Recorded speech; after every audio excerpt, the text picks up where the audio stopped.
사무엘상 23장 15절에서 23절까지 하나님의 말씀입니다. 사무엘상 23장 15절로 23절 하나님의 말씀을 한 절씩 교독하시겠습니다. 다윗이 사울이 자기의 생명을 빼앗으려고 나온 것을 보았으므로 그가 십광야 수풀에 있었더니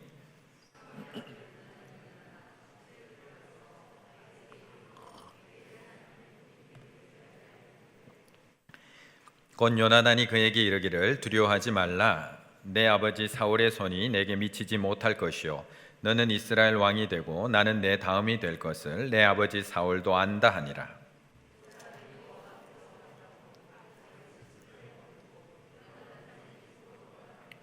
그때 십 사람들이 기브야에 이르러 사울에게 나와 이르되 다윗이 우리와 함께 광야 남쪽 하길라산 숲을 요새에 숨지 아니하였나이까.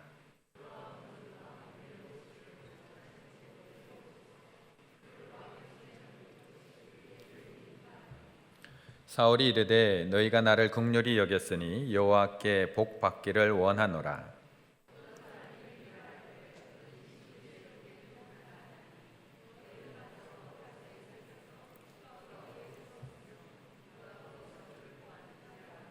함께 읽습니다. 그가 숨어 있는 모든 것을 정탐하고 실상을 내게 보고하라. 내가 너희와 함께 가리니 그가 이 땅에 있으면 유다 몇 천 그를 찾아내리라 하더라. 아멘. 예전에는 이렇게 더운 여름이 되면 TV에서 항상 했던 프로그램이 있습니다. 남양특집.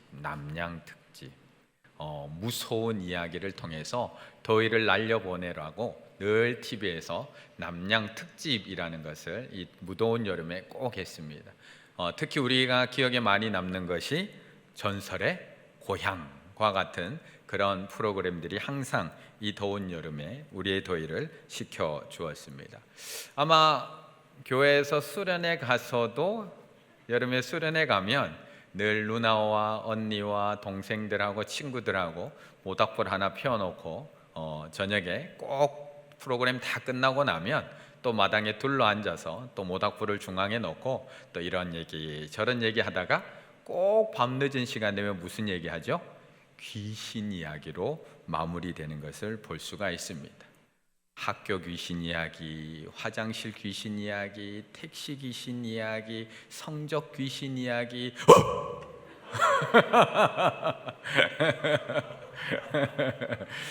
하다가 누가 뒤에서 오라도 하게 되면 뭐 난리가 납니다. 뭐 소스라치고 놀래기도 하고요. 또 막 이래 놀래면 저렇게 눈 감고 눈을 뜨지 못하기도 하고요. 여자친구들은 막 울기도 하고요. 또 달래주기도 하고요.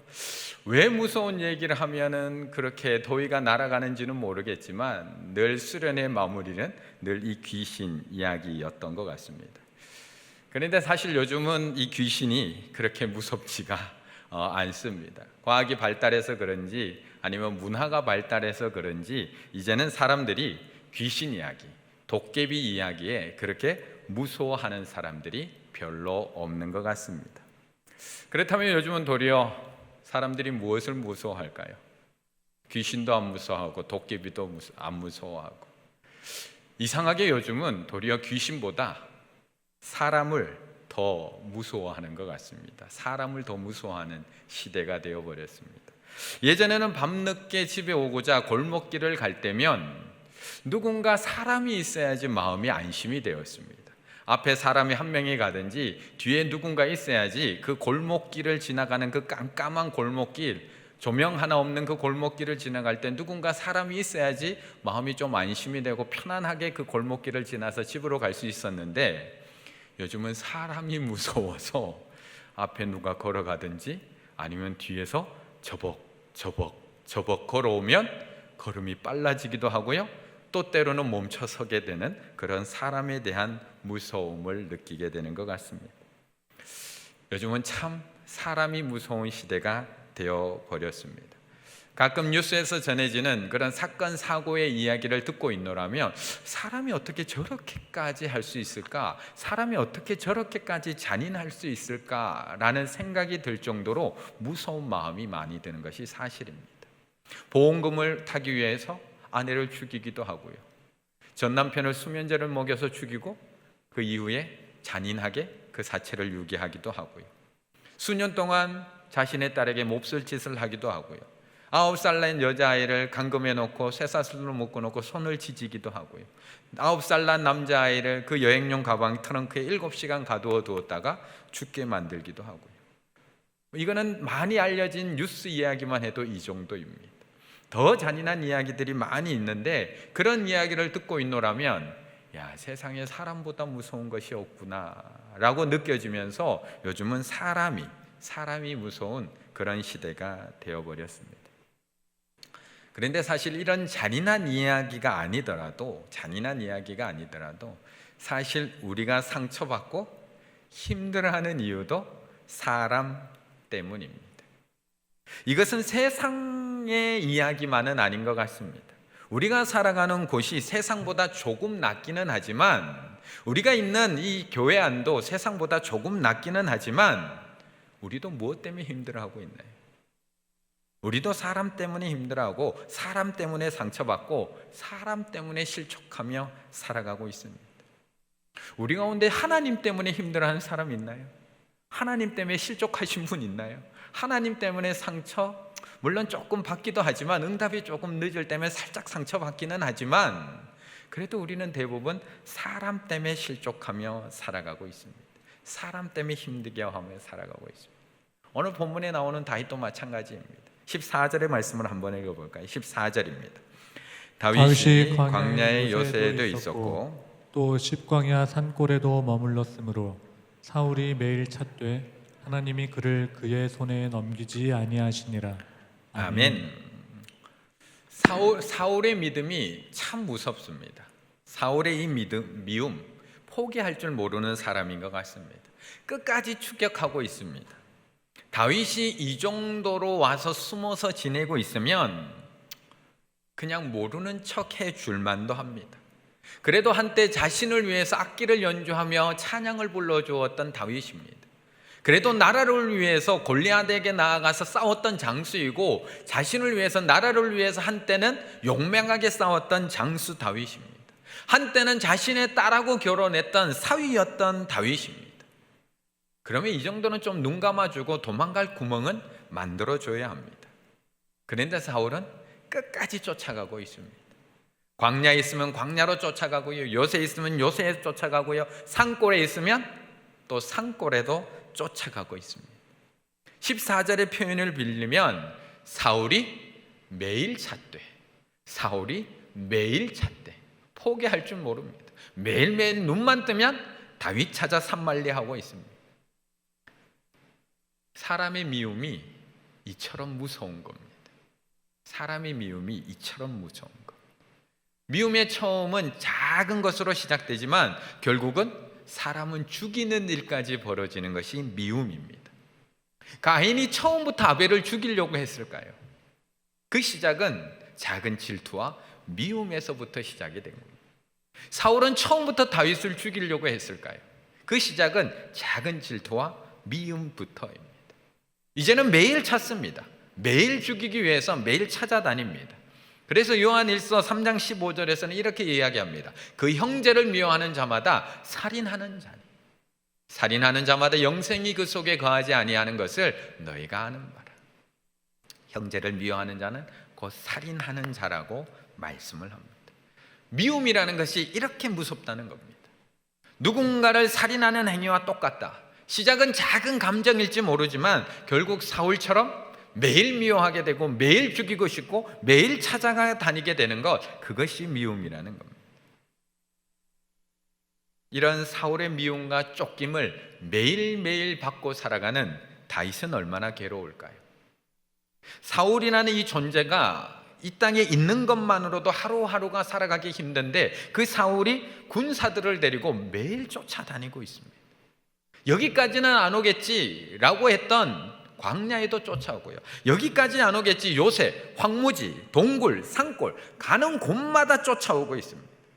그것도 정예병사 3,000명을 데리고 다윗을 이잡듯이 찾아다니고 있습니다. 다윗의 마음 어떨까요?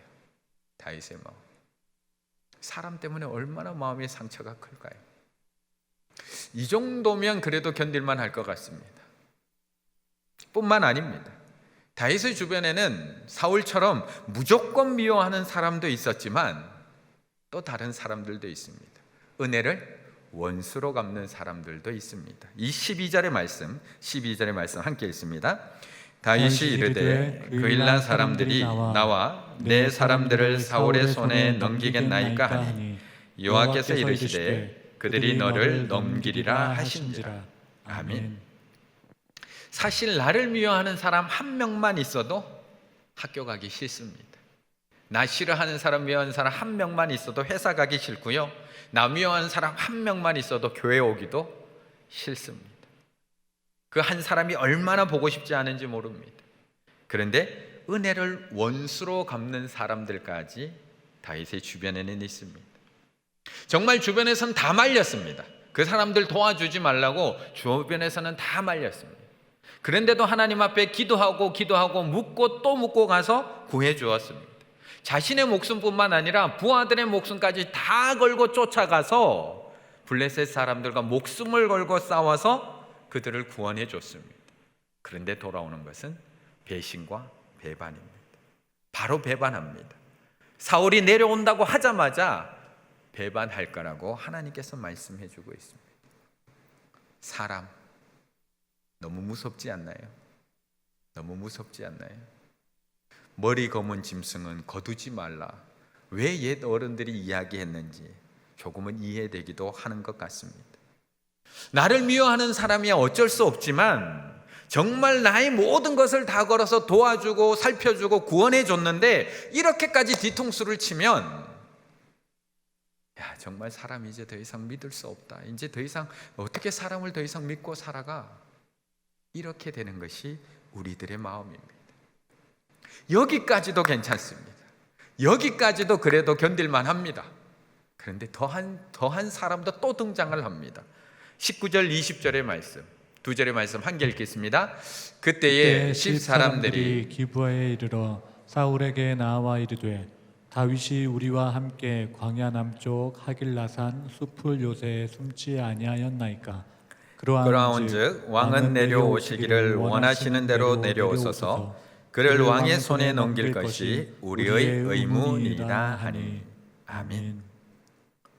무조건 미워했던 사람, 은혜를 원수로 갚는 사람, 이제는 자신의 이익을 위해서 다른 사람을 고발하는 사람, 아무 상관이 없는데 자신의 이익을 위해서 무고하게 고발하는 사람도 등장하고 있습니다. 이 10사람들은 다윗과 별로 관계가 없는 사람입니다. 10사람들은 굳이 다윗이 여기 있다고 고발할 필요가 없습니다. 그런데 이들은 그때의 10사람들이 기브아에 이르러 사울에게 고발하고 있습니다. 사울이 내려온 것도 아닙니다. 자기들이 남쪽에 있는 10사람들이 북쪽에 있는 기브아까지 찾아 올라가서 다윗을 고발하고 있습니다.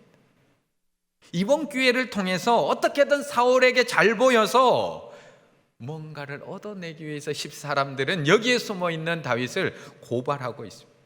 늘 남쪽 변두리에서 무시당하며 살던 이 10사람들이 이번 기회를 통해서 우리도 사울 라인에 한번 서보자, 그 마음으로 기브아까지 찾아가서 사울에게 다윗이 여기 숨어 있습니다 고발하고 있는 겁니다.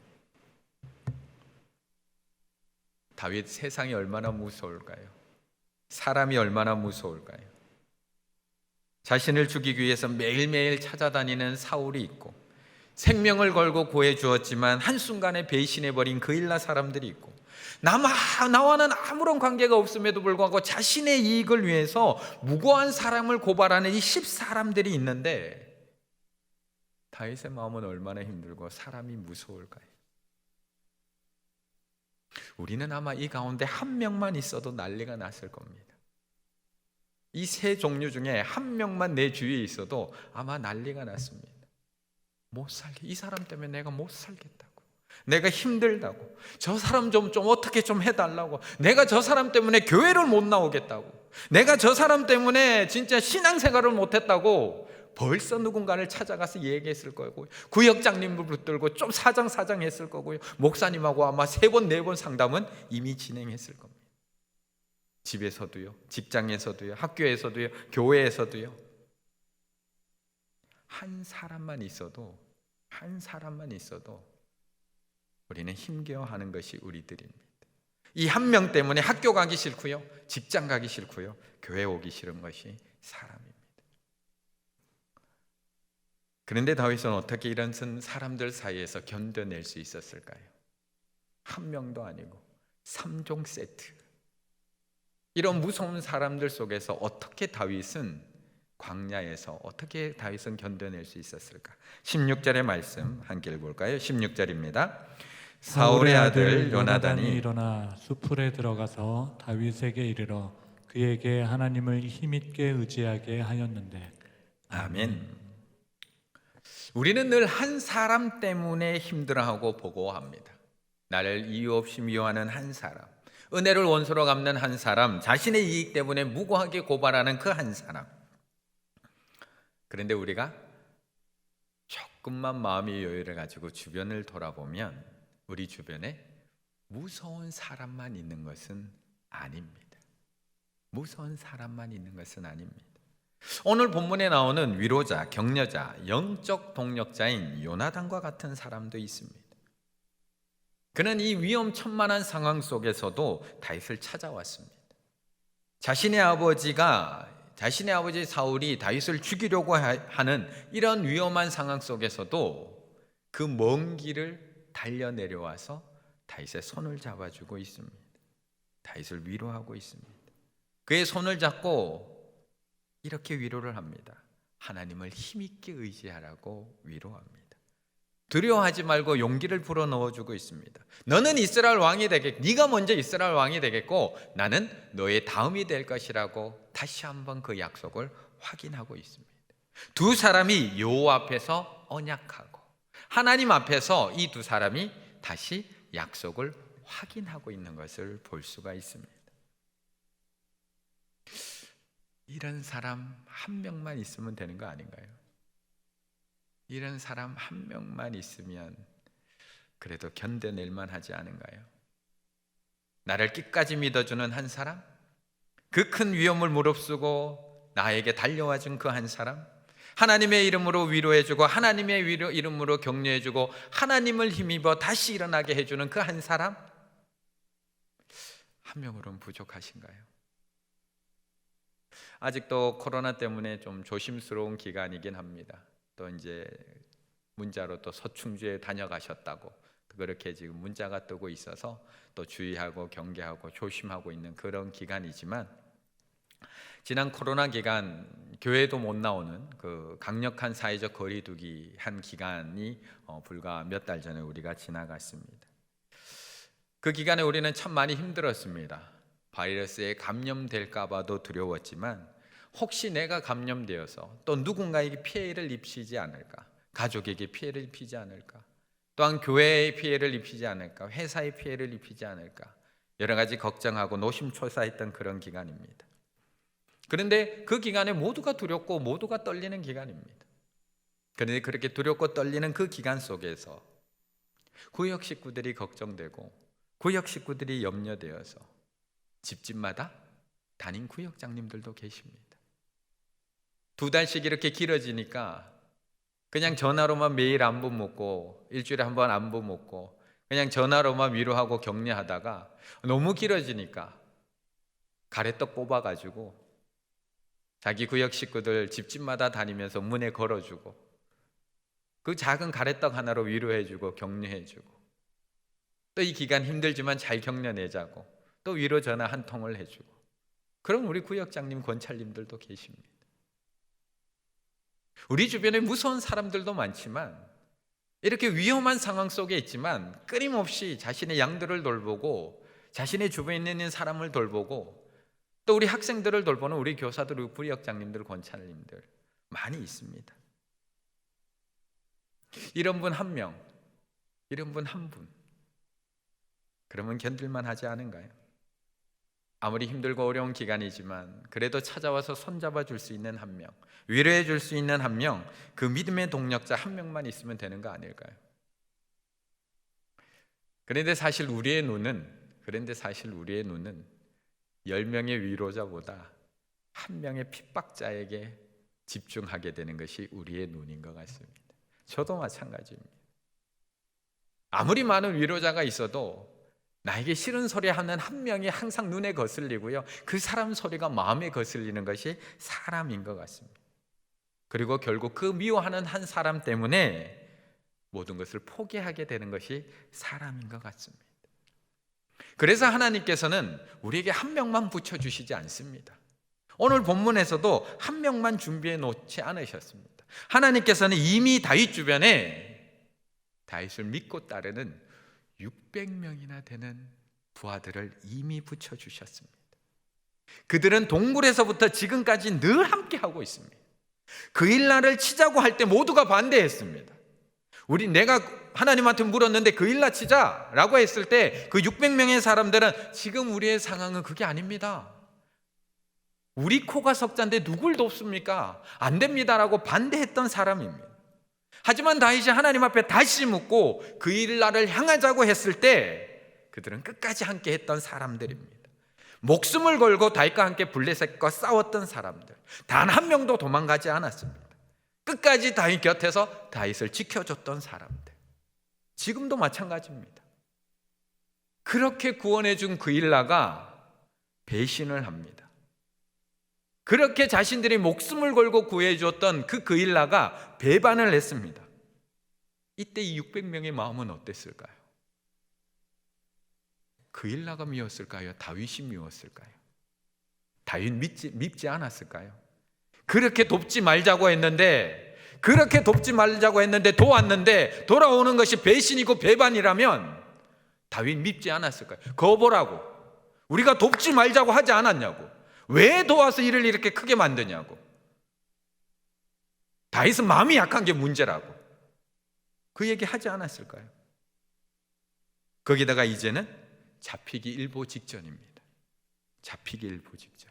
26절의 말씀 함께 읽을까요? 26절입니다. 사울이 산 이쪽으로 가매 다윗과 그의 사람들은 산 저쪽으로 가며 다윗이 사울을 두려워하여 급히 피하려 하였으니 이는 사울과 그의 사람들이 다윗과 그의 사람들을 애워싸고 잡으려 함이었더라. 아멘. 사울이 이쪽으로 가면 다윗과 그의 부하들은 저쪽으로 도망가야 됩니다. 도망갈 데가 없는 겁니다. 이쪽으로 오면 저쪽 도망가고 저쪽으로 오면 이쪽으로 도망가고 지금 바로 눈앞에서 잡히기 일보 직전인 그런 상황으로 몰려가고 있습니다. 그런데도 단 한 명도 도망가지 않습니다. 단 한 명도 불평 원망하지 않습니다. 왜 그랬냐고 따지지도 않습니다. 아무 말 없습니다. 처음부터 끝까지 다윗과 함께하고 있습니다. 끝까지 다윗의 곁을 지켜주고 있습니다. 우리 주변에 이런 사람들이 더 많지 않나요? 우리 주변에 이런 사람들이 더 많지 않나요? 한번 옆에 한번 이렇게 한번 돌아보세요. 옆에. 네. 아무도 없으면 잘못 사신 겁니다. 네. 우리 주변에 아무 말이 없지만 옆에서 묵묵히 나와 함께 해주고 나와 함께 기도해주고 나와 함께 동행해주는 믿음의 사람들이 훨씬 더 많습니다. 우리의 눈이 나를 무조건 미워하는 미워하는 사람만 눈에 보여서 그렇지, 그렇지 않은 사람들이, 그렇지 않은 믿음의 동력자들, 그렇지 않은 우리 구역장님들, 그렇지 않게 조용히 기도해주는 믿음의 성도들, 믿음의 후원자들이 훨씬 더 많다는 겁니다. 그런데 우리의 눈은 늘 그 미워하는 사람에게만 매여 있습니다. 은혜를 배신하는 그 한 사람 때문에 계속 마음이 쓰여서 그 사람하고 함께 있는 것 자체조차도 싫어합니다. 나를 끝까지 믿어주고 나를 끝까지 신뢰해주고 기도해주는 너무나 좋은 사람들이 많이 있음에도 불구하고 그 그것을 모르는 채 살아가고 있다는 것입니다. 그렇다면 우리는 잘 보아야 합니다. 잘 볼 수 있어야 합니다. 나를 미워하는 사울만 보지 말고 나를 위해서 한 걸음에 달려오는 그 요나단을 볼 수 있어야 됩니다.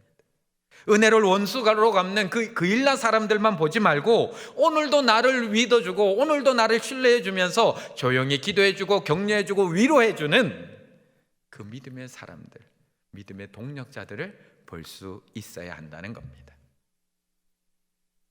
그리고 또 한 분을 볼 수 있어야 됩니다. 그리고 또 한 분을 볼 수 있어야 됩니다.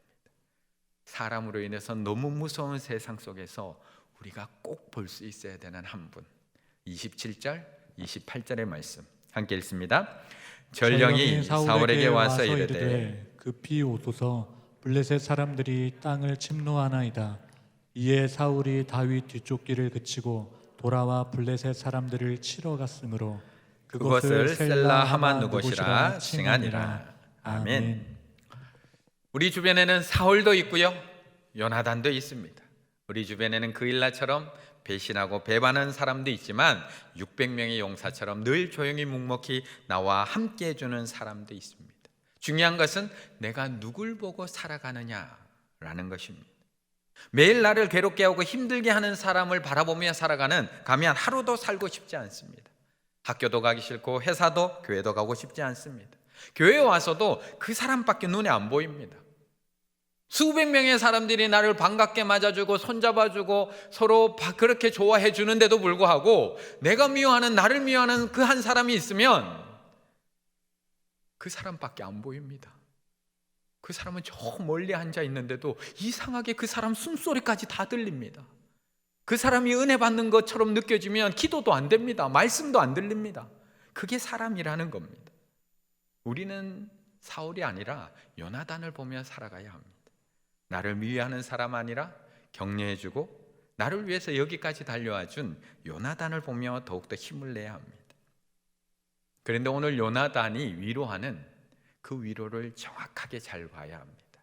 요나단이 그 먼 길을 달려와서 그 숲풀 속에서 다윗을 위로할 때 어떻게 위로했는지 그 말씀을 꼼꼼히 한 번 더 봐야 합니다. 16절에 이렇게 말씀합니다. 사울의 아들 요나단이 일어나 숲풀에 들어가서 뭐라고요?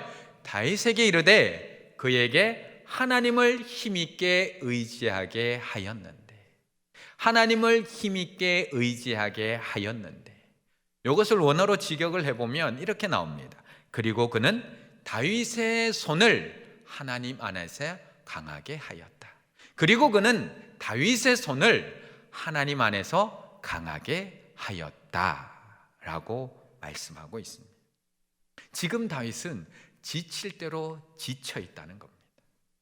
매일 자기를 죽이겠다고 찾아다니는 사울, 은혜를 배신으로 갚는 그일라 사람들, 자신의 이익 때문에 무고한 사람을 고발하는 10사람들 때문에 사람이 무섭고 살 희망이 사라져서 팔이 축 처진 채, 손에 아무런 힘도 없는 채 그렇게 삶의 의욕을 잃고 그렇게 축 처져 있다는 겁니다. 그런 다윗에게 요나단이 이렇게 이야기합니다. 다윗의 손을 하나님 안에서 강하게 하였다. 다윗의 손을 하나님 안에서 강하게 하였다. 힘내. 내가 있잖아. 내가 있잖아. 내가 왕자잖아. 우리 조금만 더 참자. 우리가 조금만 더 참으면 우리에게도 좋은 날 올 거야. 다시 힘내자. 우리 주변에 좋은 사람 많잖아. 당신 다른 사람 600명이나 있자. 저 사람들 보고라도 힘내. 당신들 가족 보고라도 힘내. 당신 여기서 쓰러지면 저 사람들을 어떻게 할 거야? 힘내. 날 보고 힘내라고 이야기하고 있는 것이 아니라는 겁니다. 하나님 안에서, 하나님 안에서 다윗의 손을 하나님 안에서 강하게 하였다. 하나님께서 너와 함께 하시니까 걱정하지 마. 하나님께서 널 지금도 지키고 계시니까 두려워하지 마. 너는 이미 하나님 안에 있어. 하나님께서 널 붙들고 계시지 않는다면 매일 사울이 찾아다니는데 네가 무사할 수 있었겠니? 하나님께서 널 지키고 계시지 않다면 그 순간순간마다 네가 빠져나올 수 있었겠니? 하나님께서 지금도 너와 함께 하시지 않는다면 네가 지금도 이렇게 살아있을 수 있었겠니? 지금 비록 힘든 시간을 보내고 있지만 너는 지금도 하나님의 은혜 안에 있는 거야.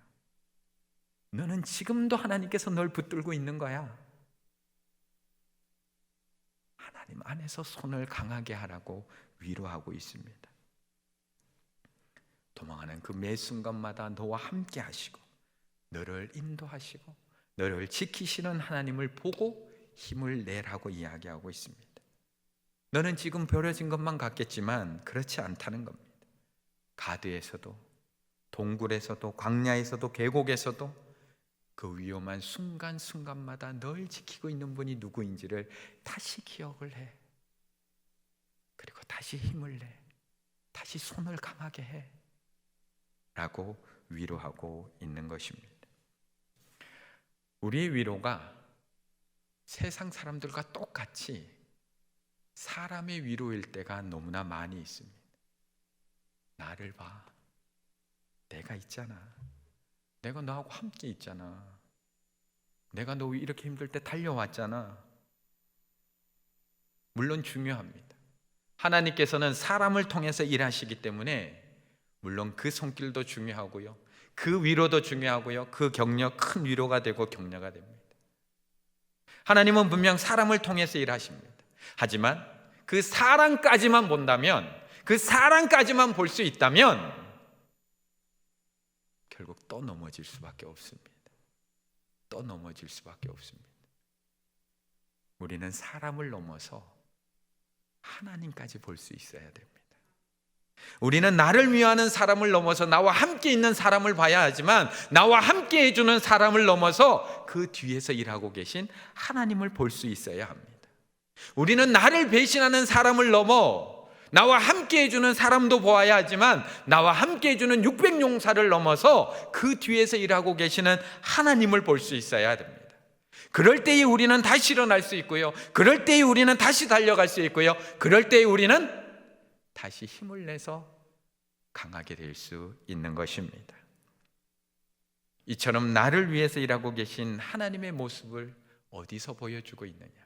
그것이 27절, 28절의 말씀이었습니다. 다시 한번 읽을까요? 하나님의 말씀 27절, 28절입니다. 전령이 사울에게 와서 이르되 급히 오소서 블레셋 사람들이 땅을 침노하나이다. 이에 사울이 다윗 뒤쪽 길을 그치고 돌아와 블레셋 사람들을 치러 갔으므로 그곳을 셀라하마 느곳이라 칭하니라. 아멘. 하나님께서는 블레셋까지 사용하셔서 다윗을 지키시고 계십니다. 전쟁까지 일으키셔서 다윗을 지키고 계시고요, 블레셋이 쳐들어오게 하셔서 다윗이 잡힐 그 절체절명의 순간에 다윗이 돌아가게 만들고 있는 것입니다. 하나님은 사람만 붙여주시는 것이 아니라 나라까지 움직이셔서 다윗을 보호하고 지키고 계십니다. 오늘도 보이세요? 오늘도 그 하나님의 일하심이 보이세요?